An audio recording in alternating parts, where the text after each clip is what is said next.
वक्रतुंड महाकाय सूर्यकोटि समप्रभा निर्विघ्नं कुरु मे देव सर्वकार्येषु सर्वदा। ओम श्री गणेशाय नमः। जय श्री कृष्ण। दोस्तों, हिंदू धर्म में एकदंत संकष्टी चतुर्थी का विशेष महत्व है। इस दिन विघ्नहर्ता भगवान गणेश की पूजा करना शुभ माना जाता है।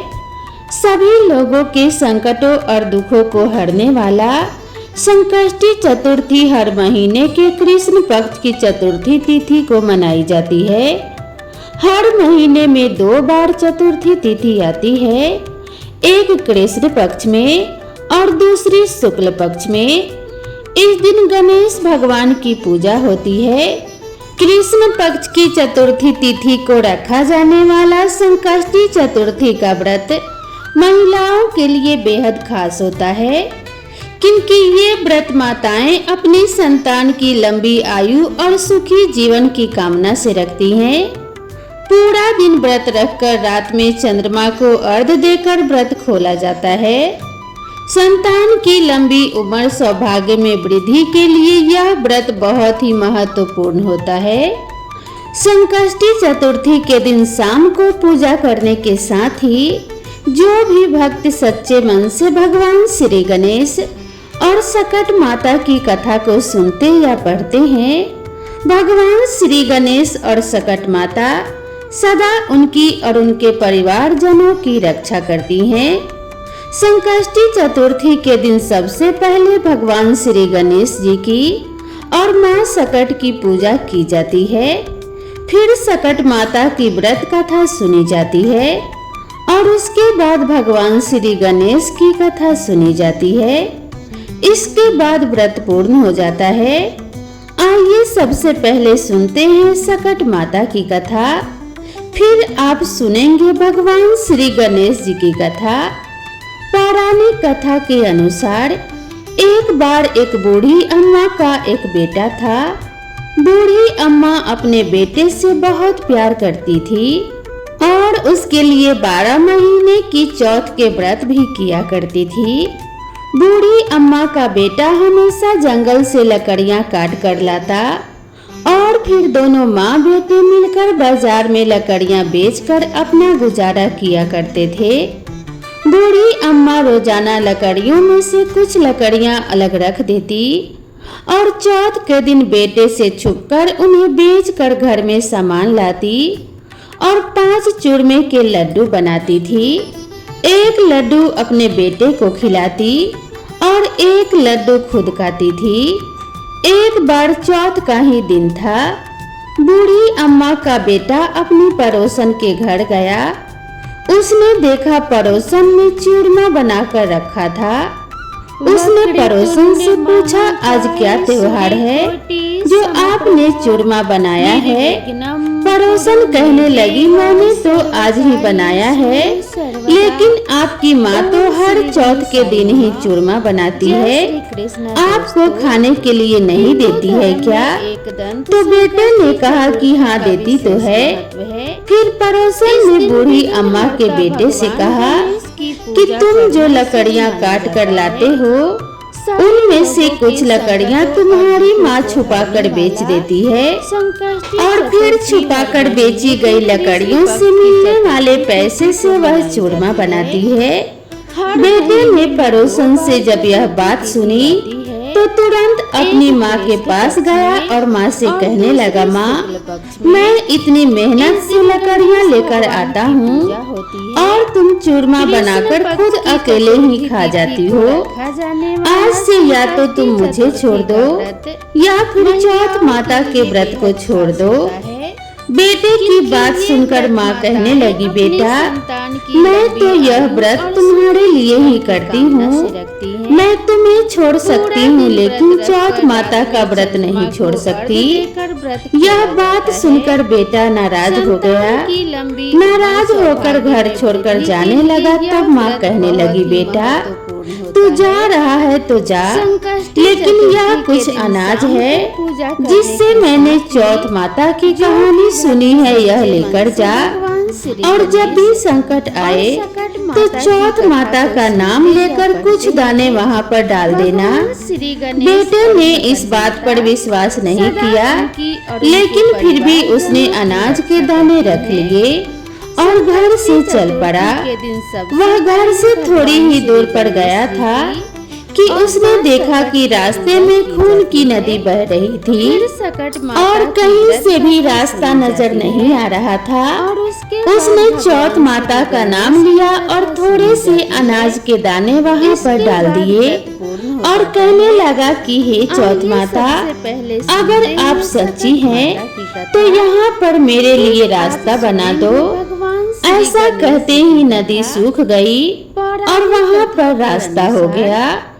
अब बेटा वहाँ से रास्ता पार कर आगे बढ़ा तो जंगल में पहुँच गया। जब तक जंगल में पहुँचा तब तक तो रात हो चुकी थी। जंगल में बहुत सारे भयानक जंगली जानवर भी थे जो अपनी अपनी आवाज में बोलने लगे थे। उनकी डरावनी आवाज सुनकर बेटा डरने लगा। तब उसने चौथ माता का नाम लेकर वहाँ भी कुछ अनाज के दाने डाल दिए और हाथ जोड़कर कहने लगा कि हे चौथ माता, मुझे रास्ता दिखाओ, नहीं तो यह जंगली जानवर मुझे मार कर खा जाएंगे। ऐसा कहते ही उसे रास्ता मिल गया और जंगल में चलते चलते वह एक राजा के नगर में जा पहुंचा।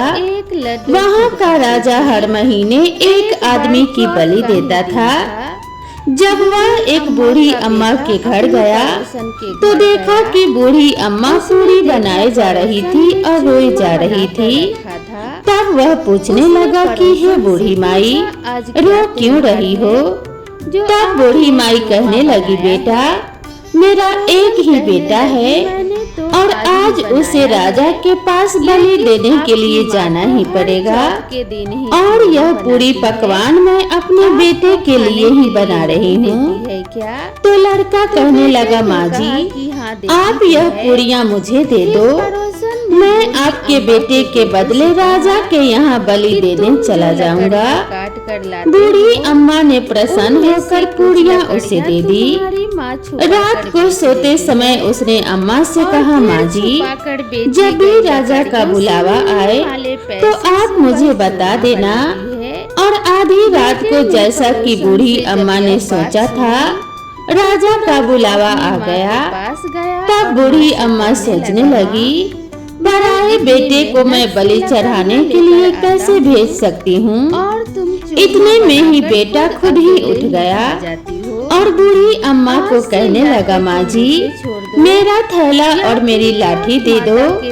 बूढ़ी अम्मा ने सोचा कि आज तक तो जो भी राजा के यहाँ गया है कोई जिंदा वापस लौट कर नहीं आया, यह भी नहीं आएगा। इतनी ही देर में राजा के आदमी आए और उसको ले गए। अब आवा में उसकी चिनाई कर दी गई। अब हर बार की तरह जैसे चौथ माता ने उसे सारे संकटों से बचाया था, फिर उसने चौथ माता का ध्यान करते हुए कहा कि हे चौथ माता, आपने पहले भी 2 संकट डाले हैं, तो यह संकट भी दूर कर देना। थोड़ी ही देर में आवा पककर तैयार हो गया। 2-3 दिन बाद आवा के पास ही कुछ बच्चे खेल रहे थे। उन्होंने आवा पर पत्थर मारा तो उसमें से आवाज आने लगी। बच्चे भागे भागे राजा के पास जाकर कहने लगे, राजा जी आवा पक गया है। अब राजा सोचने लगा कि पहले तो 6 महीने में आवा पका करता था, अब 3 दिन में ही आवा कैसे पक गया। राजा को विश्वास नहीं हुआ, बल्कि उसे हैरानी होने लगी। फिर भी उसने अपने नौकरों को भेजा। नौकर जब आवे के पास पहुँचे तो उन्होंने जाकर देखा कि वहाँ पर तो सोने चांदी के कलश ही कलश रखे हुए हैं। जब उन्हें उतारने लगे तो अंदर से आवाज आई, धीरे धीरे उतारो, अंदर मानस बैठा हुआ है। राजा के आदमी कहने लगे, इसमें तो कोई भी नहीं बोलता था। बहुत आज पहली बार इस आवे में से कौन बोलने लगा? जो अपने कोई भूत बोलने लगा क्या? लगे थे। आवा के अंदर जाकर देखा तो उसमें तो अनाज उगा हुआ था। राजा के नौकर महल में पहुँचे और राजा को सारी बात बता दी। अब राजा ने सोचा मुझे खुद ही चलकर देखना पड़ेगा कि आखिर सच्चाई क्या है। राजा आया, उसने आवा के पास आकर देखा तो उसने देखा कि एक मनुष्य वहाँ पर बैठा हुआ है। तो उससे पूछने लगा, अरे भाई तुम कौन हो और तुम इस आवा में कैसे बच गए? तब वह बोला, मेरी माँ चौथ के व्रत को करती है, जब मैं चौथ माता के प्रभाव से ही जीवित बच गया हूँ। राजा को उस लड़के की बात पर बिल्कुल विश्वास नहीं हुआ, तो राजा ने उसका परीक्षा लेने की सोची। राजा उससे कहने लगा, अच्छा ठीक है, तू एक घोड़े पर चढ़ जा और मैं दूसरे घोड़े पर चढ़ जाऊंगा। तेरे हाथ पैर रस्सी से बांध देंगे। अगर तेरी रस्सी खुलकर मुझ में बंध जाएगी तो चौथ माता सच्ची है। इसका मतलब चौथ माता ने तुम्हारी रक्षा की है। अब राजा और वह लड़का दोनों घोड़े पर बैठ गए। तो उसने थोड़े से अनाज के दाने हर बार की तरह हाथ में रखकर कहा कि हे चौथ माता, मेरी लाज रख लेना। ऐसा कहते ही उसकी रस्सी खुलकर राजा के हाथों में बंध गई। अब राजा सोचने लगा कि आखिरकार चौथ माता का ही यह प्रभाव है जिसके कारण इस लड़के के हाथों की रस्सी मेरे हाथों में आकर बंध गई है। अब उसे विश्वास हो गया कि चौथ माता ने ही लड़के की रक्षा की थी। राजा बहुत प्रसन्न हुआ। तब उसने अपने बेटी का विवाह उस लड़के के साथ कर दिया। अब बूढ़ी अम्मा का बेटा वहीं पर रहने लगा। महल में रहते रहते कई दिन हो गए। तो उसने कहा कि हे महाराज, इस महल में रहते रहते मुझे बहुत दिन हो गए हैं। गांव में मेरी माँ मेरा इंतजार कर रही होगी। मुझे मेरे गांव जाने की और मेरे माँ से मिलने की इजाजत दीजिए। हे महाराज, अब मैं अपने गांव जाना चाहता हूँ। मुझे मेरे गांव की बहुत याद आ रही है। राजा ने जब यह बात सुनी तो राजा ने उसे आज्ञा दे दी। साथ ही ढेर सारा धन देकर उन्हें विदा कर दिया। दूसरी तरफ बूढ़ी अम्मा जब लकड़ियाँ काटती तो उनसे कटती नहीं थी, क्योंकि वह बहुत कमजोर हो गई थी। इसीलिए वह गोबर चुनकर उसे सुखाकर ही बेचकर अपना गुजारा कर रही थी। पड़ोसन ने उनके बहू और बेटे को आता देखा तो दौड़ी दौड़ी आई और बूढ़ी अम्मा से कहने लगी, अरे माई, तेरे बेटा और बहू आ रहे हैं और अपने साथ बहुत सारा धन भी लाए हैं। बूढ़ी अम्मा ने जब सुना तो कहने लगी, अरे बेटा, कम से कम तू मेरे साथ ऐसा मजाक मत कर। मेरा एक ही बेटा था जिसे तूने लगा सिखाकर भेज दिया। बूढ़ी माँ का मन दुख से भर उठा। उसे अपने बेटे की बहुत याद आने लगी। फिर भी जब बूढ़ी अम्मा का मन नहीं माना तो छत के ऊपर चढ़कर देखने लगी। जब उन्होंने देखा तो सच में ही उसके बहू और बेटे आ रहे थे। बूढ़ी अम्मा इतना प्रसन्न हुई कि मारे खुशी के उनके तो पैर जमीन पर ही नहीं पड़ रहे थे। जब बहू बेटे दरवाजे पर आए तो बूढ़ी अम्मा ने उनकी आरती उतारी और उन्हें बढ़ बढ़ कर आशीर्वाद दिया। बूढ़ी अम्मा ने भी अपने बेटे को माफ कर दिया। तब बेटा कहने लगा, माँ, मैं चौथ माता के प्रभाव से ही बच पाया हूँ। और फिर इसके बाद तो सभी गांव के लोगों ने मिलकर सकट चौथ का व्रत रखना शुरू कर दिया था। हे सकट माता, जैसे बूढ़ी अम्मा के बेटे का संकट दूर किया, वैसे ही इस कथा को कहने सुनने और हुकारा भरने वाले सभी के संकट को दूर करना तो प्रेम से बोलिए सकट माता की जय। भक्तों आइए अब सुनते हैं विघ्नहर्ता भगवान गणेश जी की सच्ची कथा। यह कहानी उस समय की है जब भगवान शिव हजारों वर्षों से अपनी तपस्या में लीन थे। उस समय माँ पार्वती कैलाश पर्वत पर अकेली ही निवास कर रही थी। एक बार स्नान करने से पहले माँ पार्वती ने अपने शरीर के उपटन से एक बालक की मूर्ति का निर्माण किया और अपनी मंत्र विद्या की शक्ति से उस मूर्ति में प्राण डाल दिए। थोड़ी देर के बाद वह मूर्ति एक बालक के रूप में जागृत हो गई। माँ पार्वती ने उस बालक को अपने पुत्र गणेश के रूप में स्वीकार कर लिया और उन्हें कैलाश का द्वारपाल होने की जिम्मेदारी सौंपी। माँ पार्वती उस बालक को गणेश कहकर पुकारने लगी। माता पार्वती ने गणेश को बुलाया और कहने लगी, आज से मैं तुम्हारी माता हूँ और तुम मेरे पुत्र हो। मैं जो भी तुम्हें आज्ञा दूंगी तुम्हें उसका ही पालन करना होगा। तब बालक गणेश ने अपनी माता से कहा कि हे माते, मैं आपकी आज्ञा का ही पालन करूंगा।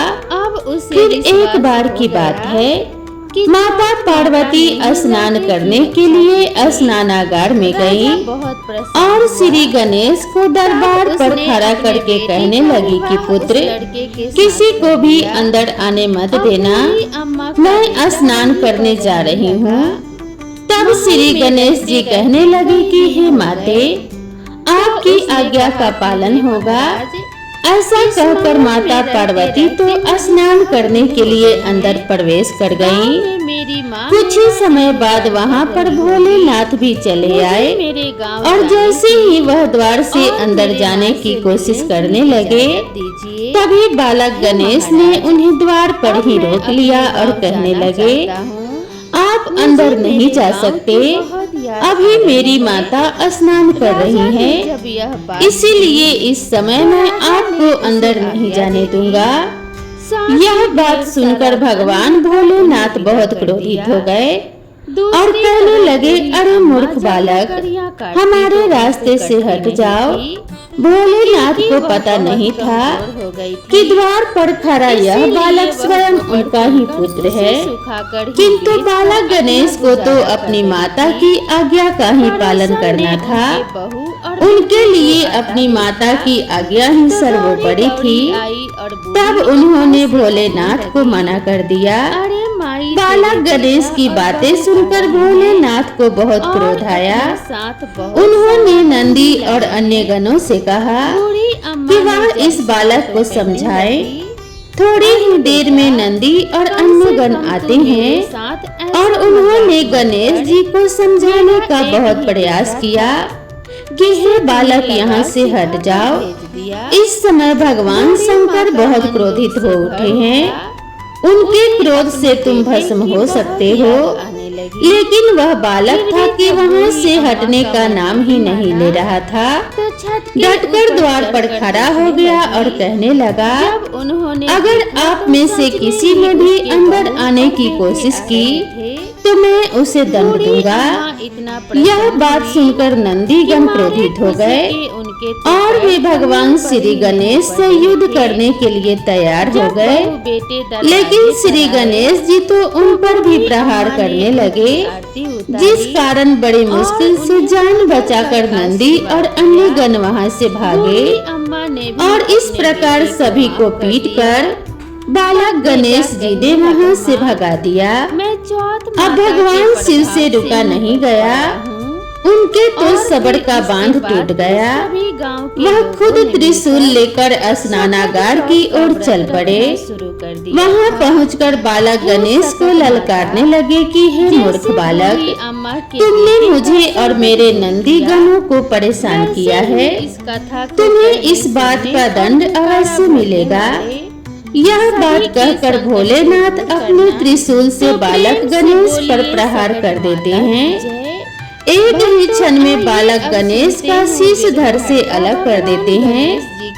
उधर थोड़ी देर बाद जब माता पार्वती स्नान करके वापस बाहर आई तो उन्होंने देखा उनके पुत्र गणेश का सिर कटा हुआ जमीन पर पड़ा है और महादेव वहीं पास में ही त्रिशूल हाथ में लिए क्रोधित अवस्था में खड़े हैं। यह सब देखकर माता पार्वती के क्रोध का ठिकाना नहीं रहा।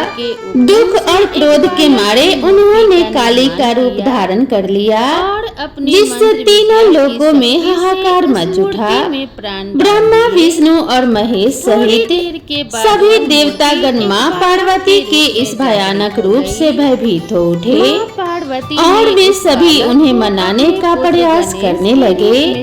लेकिन माँ पार्वती की हट थी कि मेरे पुत्र को वापस लाकर दिया जाए, नहीं तो मैं संपूर्ण सृष्टि का विनाश कर दूंगी, जिससे सभी देव बहुत डर गए। तो ब्रह्मा जी और विष्णु जी ने महादेव जी से कहा कि हे महादेव, यह आपने क्या कर डाला? हे महादेव, आपने तो पार्वती के पुत्र यानी कि अपने ही पुत्र को मृत्यु दंड दे डाला। यह सब जानकर महादेव को अपनी गलती का पश्चाताप हुआ और वे माँ पार्वती से क्षमा मांगने लगे और कहने लगे कि हे देवी, मुझे क्षमा कर दो। अब यह मस्तक तो मैं वापस नहीं जोड़ सकता, लेकिन किसी पशु का मस्तक यदि मिल जाए तो मैं उसे जोड़कर पुनः बालक गणेश को जीवन दान दे सकता हूँ। तब ब्रह्मा जी ने सुझाव दिया कि पूर्व दिशा में जाकर जो माँ अपने बच्चे की तरफ पीट करके लेटी हुई हो, उस बच्चे का सिर काट कर ले आओ। तब ऐसे किसी प्राणी की खोज की गई।